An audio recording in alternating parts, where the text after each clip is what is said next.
Hope everybody's doing well today. We're going to give it a few minutes just for any stragglers that are coming in, and then we'll kick things off.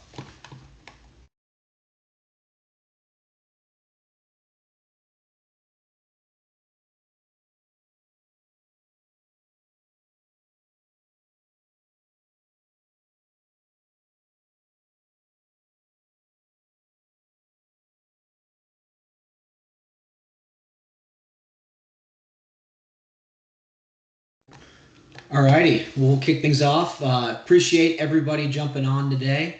My name's Mason Kinney. I'm an account executive here at iTech. We also have on Tom Fitzpatrick with us. He is a solutions consultant at iTech. We are very excited to show everybody the most underutilized features of Acumatica. Tom will be administering the demo today.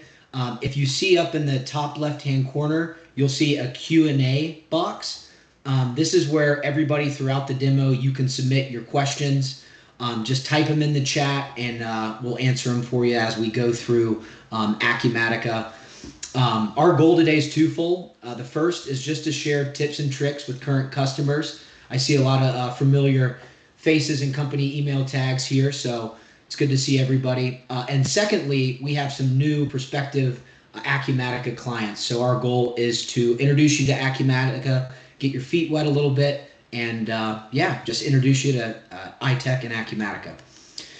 So before we jump into the webinar, who is iTech? For everybody new on the call, iTech, we started out 25 years ago as an IT solutions shop. We're actually a full services shop with managed services, hardware, software, cybersecurity, you name it, we've been around the block. So after this call, if there are other IT areas we could help you with, don't hesitate to reach out.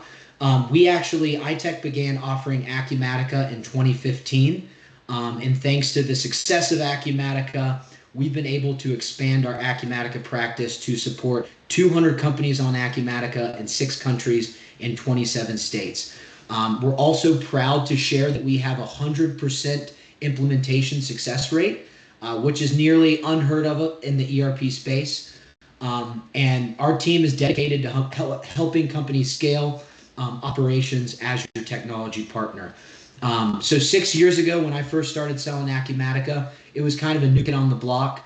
But today, because of Acumatica's ease of use, our strong implementation record, and the ability to really customize Acumatica for metrics for different roles, it's become a power player in the ERP space. A little history on Acumatica. Acumatica was born in the cloud. It's a true cloud accounting ERP platform. Instead of charging per user like your traditional ERP platform, Acumatica charges based off of a CTV, essentially commercial transaction volume. So essentially it's like an electricity bill. You pay for what you use, and there's always room to grow with Acumatica. You get unlimited users. And Acumatica, it's fully cloud-based. So you can access Acumatica 24/7, 365, as long as you have a Wi-Fi connection. Acumatica is different from some of the other ERP vendors out there, really because of its awards in usability, user adoption, and customer satisfaction. Every single year, Acumatica wins awards in those areas, just really to differentiate itself in the ERP space. Also today, Acumatica is one of the fastest growing cloud ERP companies out there. It's a worldwide product. Last year, Acumatica surpassed 12,000 customers live on the platform. So that's a little bit of history on iTech, Acumatica. We're super excited to jump into the webinar. So Tom, you can take it from here. Great. Thank you, Mason. And as Mason said, I am Tom Fitzpatrick. I'm a solution engineer, solution consultant with iTech. Really, the goal for today is to highlight those underutilized features and functions within Acumatica. Now, beforehand, I thought, do I give people an understanding of where we're going to go? But I think there's some suspense, building some suspense in here. It would be fun. So I have four different features and functions that we're going to cover today. And really where we're going to start is more on the automation tools. So I have two different types here. The first is going to be our assignment and approval mapping. So this is where within Acumatica, you're going to have full flexibility to really add automation to streamline workflow processes or assignment of tasks. So really the theme here is eliminating that manual intervention of having to send emails for approvals or walking things down the hall or shouting down the hall, hey, so-and-so, can you approve this? Letting the system based off of a set of rules and conditions that you can define. And once those thresholds are met, it's going to automatically route the corresponding work or approval to the appropriate individual or individuals. So what you're seeing here is just a listing of some of the assignment and approval maps that could be built. So we have, a PA two-step approval. So these approvals could be multiple step. They could be one step, two step, three step. You have an AP bill approval for those more on the construction or services side. You could have a pro forma invoice approval, expense claim approvals. If I page over, you can even go into journal transactions, time card approvals. So there's a lot of different ways in which you can leverage approvals inside of the system. Now, what I'm going to show you today is just simply, if I go into our AP bill approval here, this is just some of the behind the scenes, a look underneath the hood as to the logic of how we can map this. So it is a very sophisticated engine behind the scenes. And as I mentioned, it's going to be based on a set of rules and conditions. So how I have it set up in my demo instance here, and again, this is just my demo instance in a production environment. We can configure this really however you would like and teach you. Our goal would be to teach you how to set this up. But all bills that flow through my demo environment are going to go through our accounting, or I'm sorry, our finance work group, and will be assigned to Layla. Okay, so these are for all bills with the condition AP document. There's no value here. It's just empty. Okay, but here we have a rule such that large bills. So really showcasing my creativity there. If we have any large bills that come through the system, specifically those with an AP document amount that's greater than $1,000, at this point, it's going to bypass Layla and it's going to go directly to Michael. Okay, so this is just some of the functionality that can be achieved here. Now, I can set up multiple different conditions. It doesn't just need to be a singular condition. You can have multiple variables to that value. So you could have, maybe it's a dollar amount and by the individual vendor. Maybe it's based off of vendor in the project that it's associated. You can really pick and choose, again, complete flexibility in how you tailor or configure your assignment and approval mapping. But the nice thing is, once it's set in stone, the system's going to automatically recognize how it needs to distribute that work appropriately. Okay. Notice that you can have wait times associated here as well. So maybe for certain, to eliminate any bottlenecks, maybe if you want to assign in a wait time of 24, 48, 72 hours, at that point, maybe for all bills, if it's not approved within 48 hours, it would automatically drop down to Michael Andrews. Okay. Now, how are these individuals going to be notified of such approval or assignment? There's a variety of ways. They could get a mobile push notification to the Acumatica mobile app. So we do have a true native mobile application. They could receive an SMS text message. They could receive an email. They could also have a little dashboard widget for those that are familiar and leveraging that presently. That would be maybe AP bills to approve. Okay. Now you can decide which methodologies of notifications you would like to deploy. So whether it's one of those four, two of the four, all four, if you really want to get someone's attention, ultimately you can configure that however you would like. Just to show you quickly what this would look like. So we just took you behind the scenes. If I go into our bills and adjustments where ultimately those bills are going to populate, whether those are open, closed, on hold, etc. I'm going to drill into this on hold bill here. Now, again, these bills could be populating in through the embedded AP document management or OCR scanning technology. Right, but here we have a AP bill that's currently on hold. All right. Now, this is where I could review it, see if I need to make any changes. If I think everything looks good at this point, I can simply remove the hold. And at this point here, you can see it's now in a status of pending approval. And this is where it would go on and notify that individual that there's a AP bill that's outstanding for approval. Where at that point they could click in and they would be able to select approve, reject. If for those that are rejecting, you can have a rejection reason needs to be entered, and then it just pushes it back back into that workflow process. Okay, but that's a quick view on the overall approvals and assignments. Now, the last thing that I just want to add here is that within um, Acumatica, you do have the ability to establish delegates. So if for whatever reason, people like taking time off, or you are on leave for whatever reason, you are going to be able to delegate or assign your approvals. So they would essentially assume your responsibilities during that from and to period. Okay, so again, eliminating those bottlenecks. So from that from and to period, while I'm off, Michael Andrews is going to assume my approval responsibility. Once we get past this expiration date, those approvals are going to come back to me. Okay. So that's one of those automation tools. Another one is going to be our business events. Okay, so this is where I'll just type in business events here.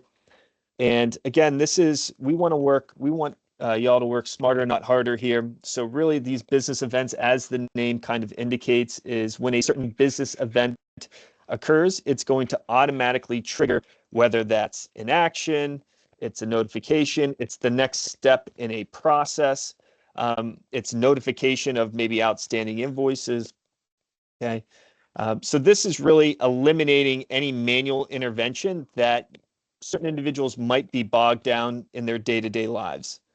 The best way to look at this, for those of you who have worked in Excel, which I'm sure a lot of you, if not all of you have at some point in time, is you can look at this as a giant if-then statement. So if this happens, then perform this task, perform this action, notify this individual. Okay, so this is frequently a very underutilized aspect of Acumatica that can really help automate and streamline a lot of different processes. So I just want to highlight one of those here. Common example that I like to use is maybe an invoice that's due, whether it's 15 days, due tomorrow. You can establish that cadence. But maybe it's notification of time entry for those folks that are entering time on whether it's projects or just for payroll, that they haven't entered their time by a certain period. You can have these business events, these notifications, alert them in advance. Okay, so I'm just going to drill into one of these events here just so we can see what this looks like. All right, so here we can see that trigger condition for us is going to be an AR invoice where the due date equals today minus 1. So it's due tomorrow. And then we have our subscribers. So how are we going to notify them? In this use case, it is going to be an email notification, but this could be leveraged for a mobile push notification, SMS. It could be a task.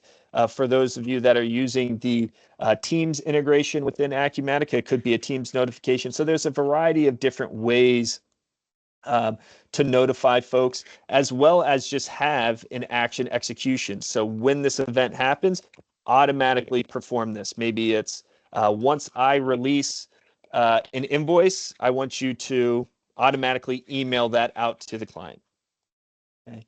But here is that email notification here that we've set up for this particular scenario where an invoice is due tomorrow. So Acumatica does support email templates. So this is where you can certainly configure a variety of different templates. And certainly, or my hope is that you could have something a little bit more sophisticated than what I have built out in my demo environment. But the nice thing is, because this is native, it's integrated into the platform. It's just pulling from data that we already have configured in the system. So it's pulling in my contact email. It's pulling in the AR reference number, the customer names, the due dates, the balance that's due, etc. So this would be the body of that email. Now you could send this in visual, HTML, plain text, however you would like. So there's a lot of flexibility there. But then we can also have reports attached. So this is where we could attach that invoice that's outstanding. And Acumatica does support click-to-pay functionality. So if this is something where, hey, just click to pay, and they could pay their invoice simply from this email notification. Okay. Now this is where we're going to be sending by the event that we've already created based off of that trigger condition. Okay, so this is just one example of many. And typically at least the demonstrations that I conduct, there's a handful, 5 to 6 types of business events that just organically arise of, hey, how can we handle this? How can we automate this?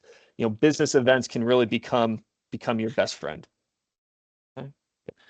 So that was everything that I wanted to highlight from an approval and business event perspective.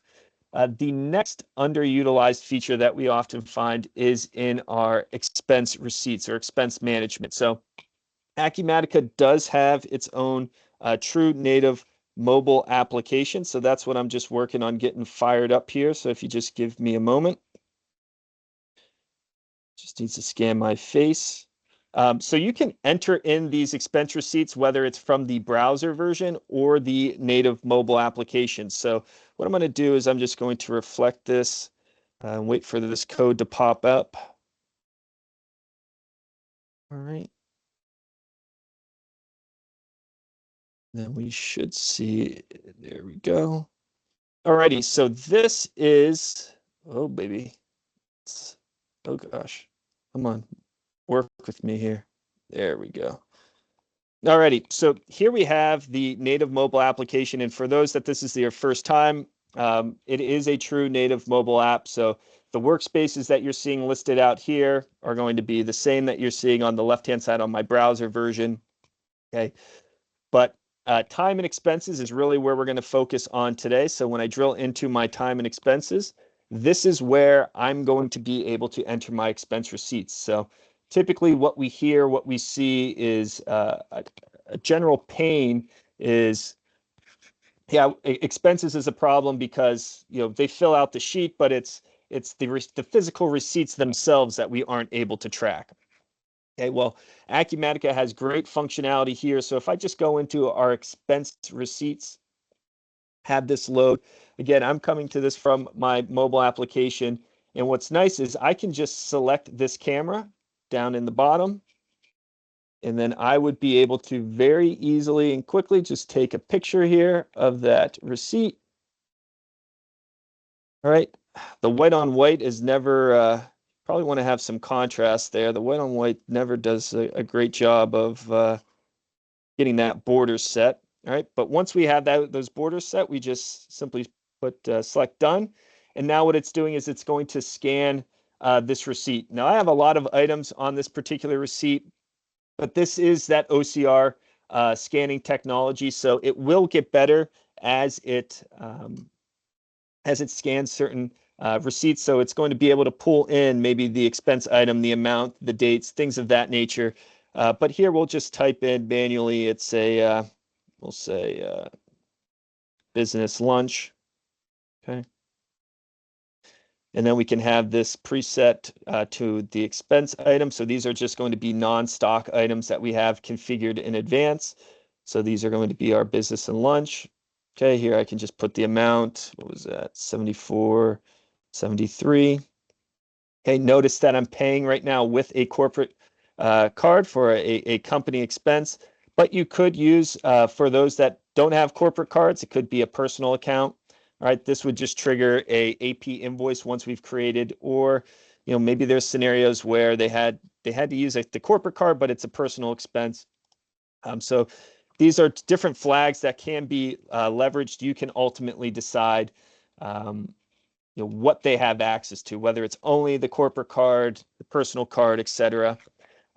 But beyond just taking an image of that receipt, you can also tag this to a project. For those on the call that are more project oriented, you are going to be able to tag that to a project if you'd like. So this is where we can see a listing of all of our projects. I would also be able up at the search bar to type in some of the the name of that project, and it's just going to be a smart search and narrow down that.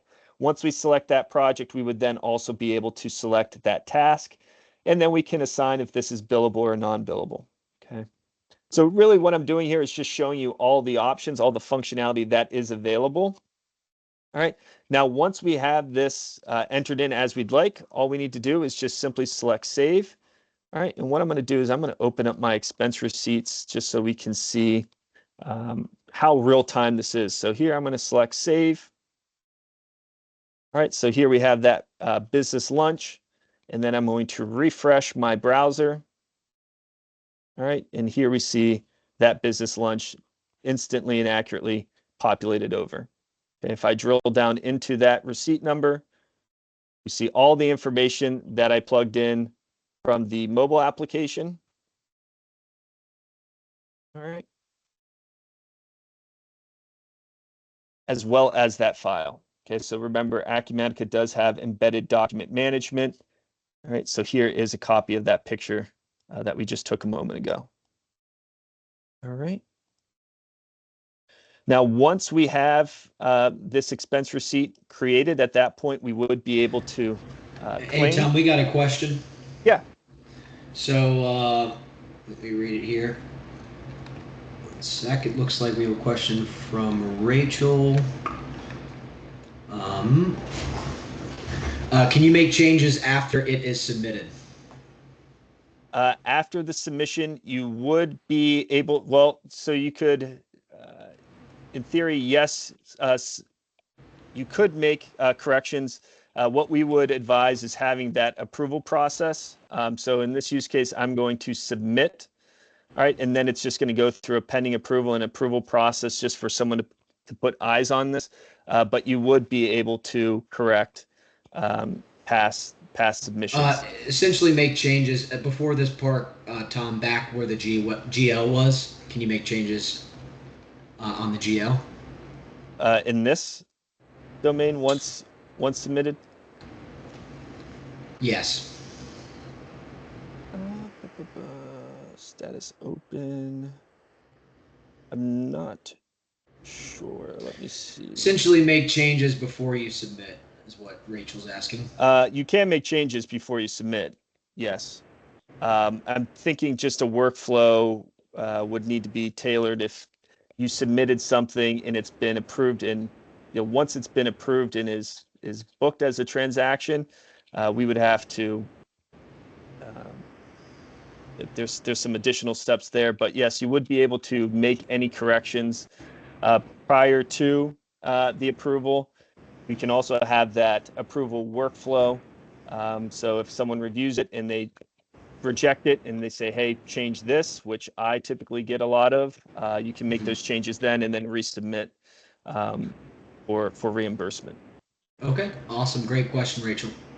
Another thing that I wanted to highlight here from an expense perspective is for those of you that are using the banking module, the bank reconciliation, and maybe for those that are corporate credit cards, you can have a business event that's set up that when that corporate card is swiped, it's going to automatically alert that user, the card holder, that they need to submit their expense receipt for that transaction.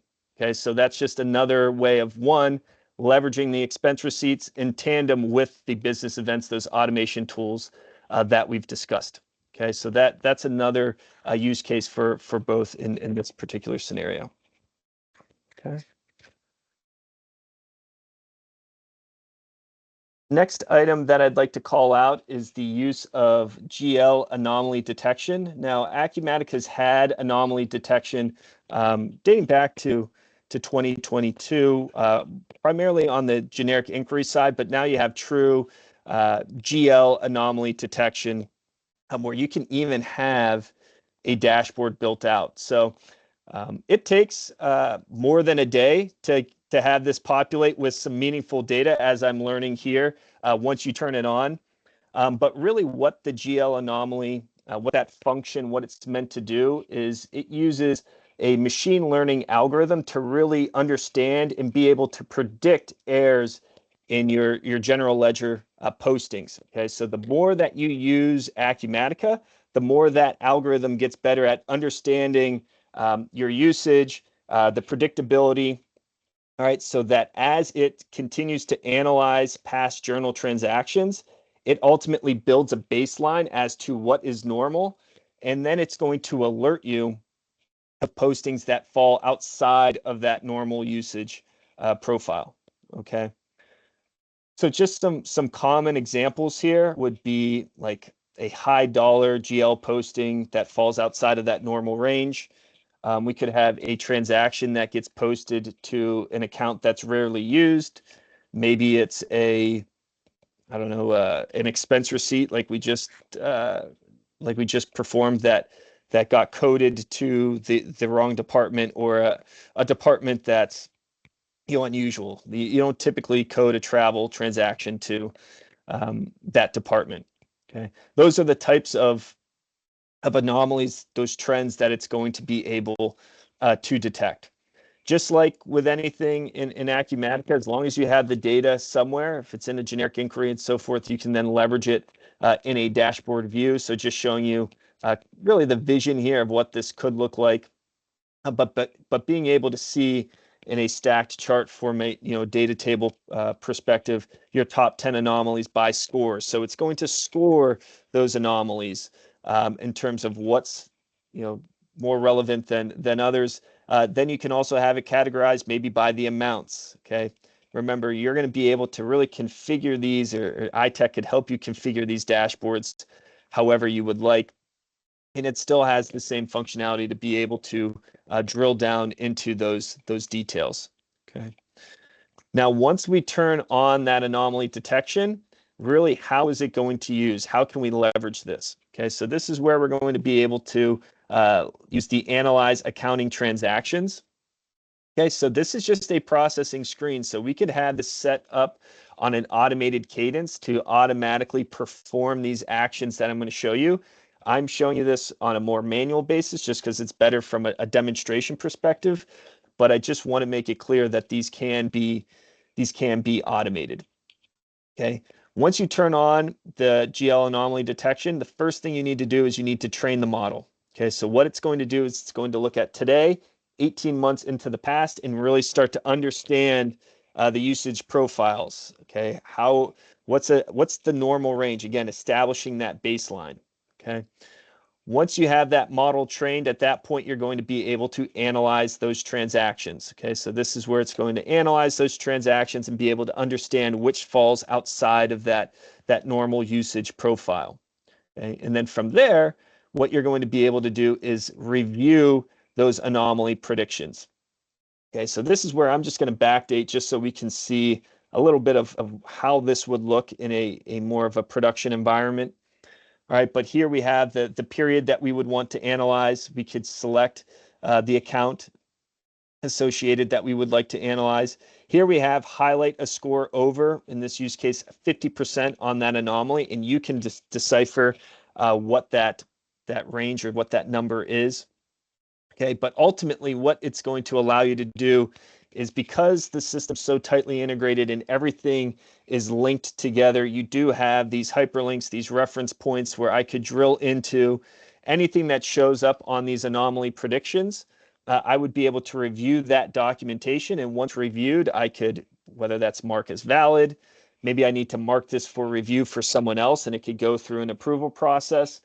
Or if in the example that it was coded to the wrong account code, I could handle the reclassification. So pulling on some consistent functionality that you see in the financial ARM reports with P&L being able to reclassify, things of that nature. Okay. So that's just a high level overview of the GL anomaly detection. Consistently an overlooked or underconsumed aspect of the Acumatica platform. I would certainly advise, if this is something that is of interest or that you'd like to explore, certainly much further than the 5 minutes that we've carved out here, please reach out Hey, to your Tom, account we have rep. another Yep. question. Oh, So, excellent. from Jason here, where is that found? The to actually get there?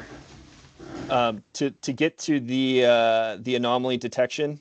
Hmm. So it would be inside of your workspaces, the finance workspace process, analyze accounting transactions. To see if you have it actually turned on or that it is available, it would be through the enable disable features that you can find through your search bar.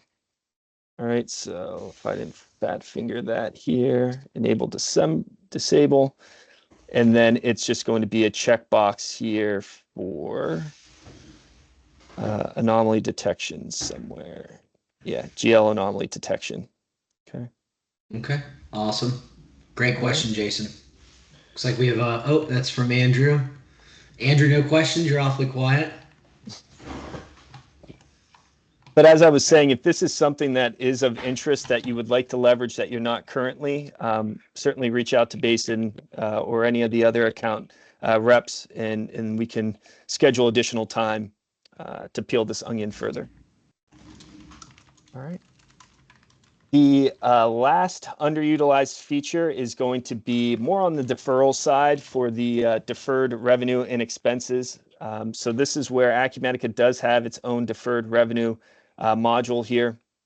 All right, so really what it's set out to achieve is just making sure that revenue or expenses are being recognized at the right time in the right accounting period. Okay, so keeping in line with GAAP principles. So really what the deferred revenue module does is it gives you a clean and automated way to stay in compliance. Okay, and what we see is this saves folks a ton of time instead of having to do those manual journal entries month after month to recognize that revenue.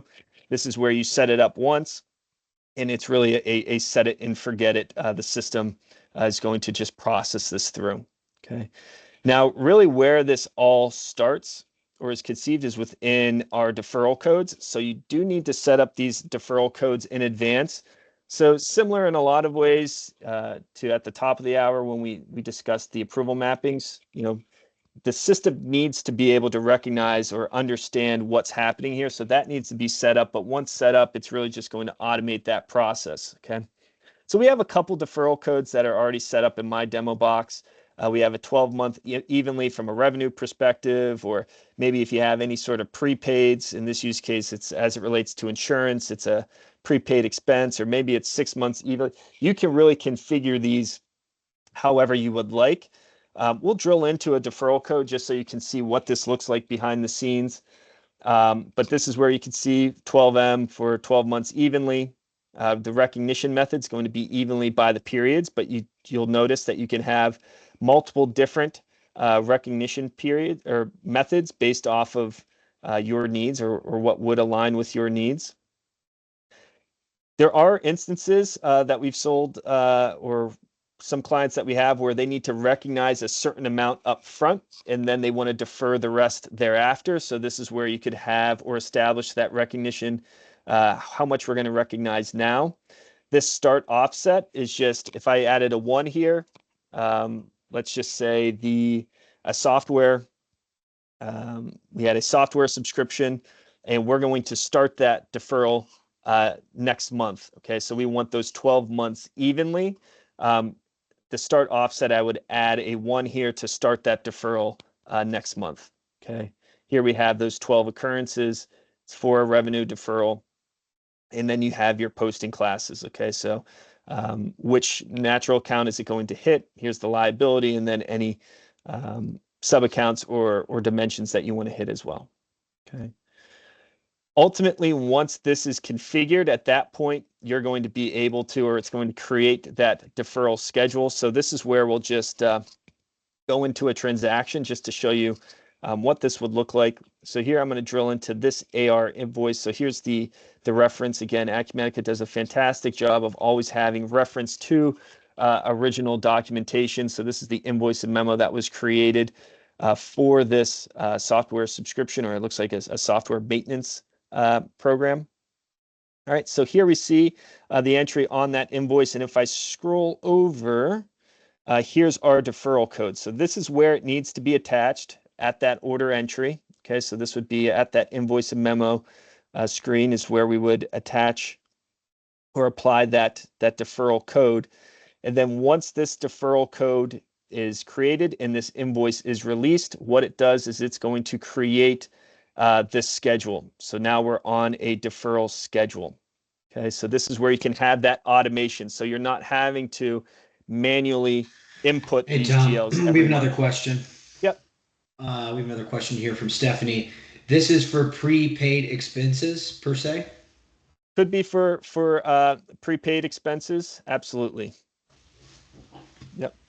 Awesome. I think what I'm showing here is deferred revenue, but the same process that I'm showing you would apply for prepaids. The only difference would be the liability account would go to prepaid. I think in this instance, it's going to deferred revenue. Okay, but same process, methodology applies. Principles apply whether it's deferred revenue or deferred expense. All right.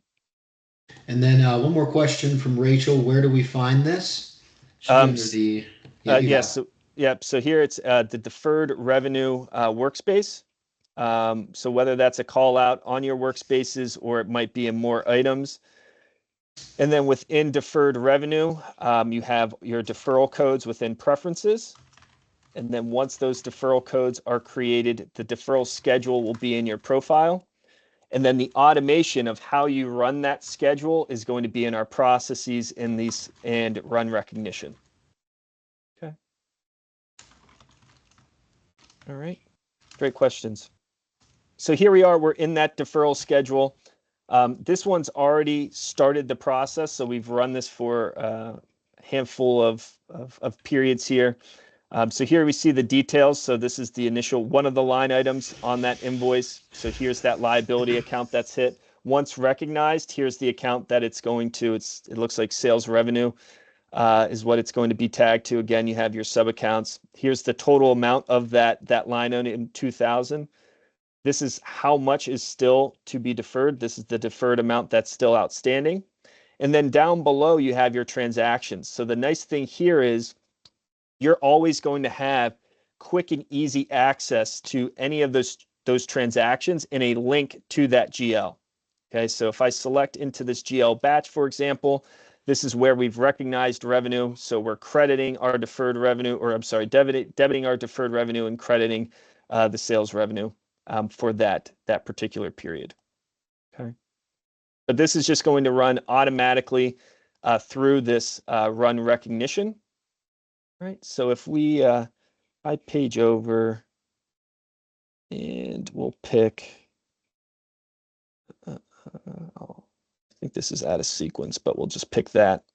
All right, now I'm showing you manually how to process this. Again, this would be automatically done. Because it's in a processing screen, you would be able to set up a automated schedule to have this run automatically for you. But this is where we could simply process this through. All right. Green is always good. Right, so we've processed that. It's run that recognition. So then if we go back into that example that we were just looking at a moment ago. All right. Yeah, it went out of sequence here, but here's the period 4 that we just processed through, okay, in the GL entry. So now we still have 2,000. So now the deferral amount has just is now just under, shade under 1,500. And again, same functionality applies on the expense side as well, right, for deferred expenses. So that was everything that we wanted to cover today, or at least I wanted to cover from the most underutilized features and functions. If there's any other questions, please place them in the chat. I'll pass the baton over to Mason, and then I think we will have some time as well at the end for Q&A as well. Yeah, so I appreciate it, Tom. Thanks for stepping everybody through that. This is really kind of the Q&A time right now. So if anybody has any further questions, there was great questions throughout the demo. Feel free to put them in the chat now, and we can answer that for you. So any questions from anyone?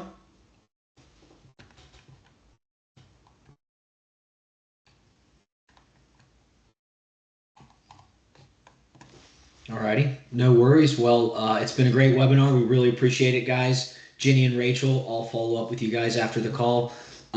Everybody take care. Have a great rest of your day. Thanks for your Uh, time. Mason, is the recording going to be sent out or distributed to those that were on Oh the yeah, call? we will send out the webinar link to everybody. So feel free to forward it to team members, anyone who was unable to join the call today. We'll get you a copy. Thanks, guys. We really appreciate it. Thank you. Take care, everyone. Cheers. Cheers.